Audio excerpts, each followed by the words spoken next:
ഒരു 2 ആഴ്ച മുൻപ് ഇവിടെ പുനലൂരിൽ ഞാൻ വന്നിരുന്നു. അന്ന് ഇവിടെ ഒരു മുത്തശ്ശിയെ കണ്ടത് ഓർമ്മിക്കുന്നു. 84 വയസ്സുണ്ടായിരുന്നു ആ മുത്തശ്ശിക്ക്. ഈ പരിപാടിക്ക് വന്നിട്ടുണ്ടോ എന്ന് എനിക്ക് അറിഞ്ഞുകൂടാ.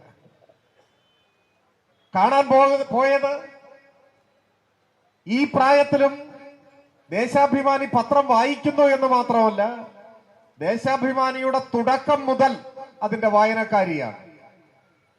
അങ്ങനെ അധികം ആളുകൾ കേരളത്തിൽ ഉണ്ടാവില്ല. 83 കൊല്ലമായി ദേശാഭിമാനി ഇറങ്ങിയിട്ട്. ഈ അമ്മൂമ്മയ്ക്ക് 94 വയസ്സാണ്. അതെ, 94 വയസ്സാണ്. 1ാം ക്ലാസ്സിൽ മാത്രമേ പഠിച്ചിട്ടുള്ളൂ. അത് കഴിഞ്ഞപ്പോൾ പഠനം തുടരാൻ കഴിഞ്ഞില്ല.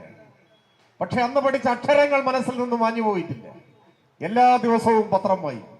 അതാണ്. കാണാൻ പോയപ്പോ ആ മുത്തശ്ശി എന്നോട് അവരുടെ ഒരു അനുഭവം പറഞ്ഞു.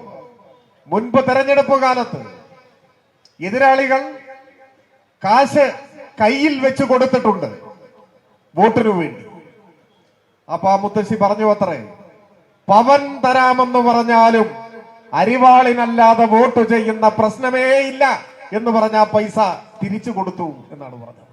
അത് ഈ നാട്ടിലെ ഏറ്റവും സാധാരണക്കാരായ മനുഷ്യരുടെ ജീവിതത്തിൽ ഇടതുപക്ഷമുണ്ടാക്കിയ മാറ്റം ജീവിതാനുഭവങ്ങളിലൂടെ തിരിച്ചറിഞ്ഞ ഒരു തലമുറയുടെ പ്രതിനിധിയാണ് അവർ.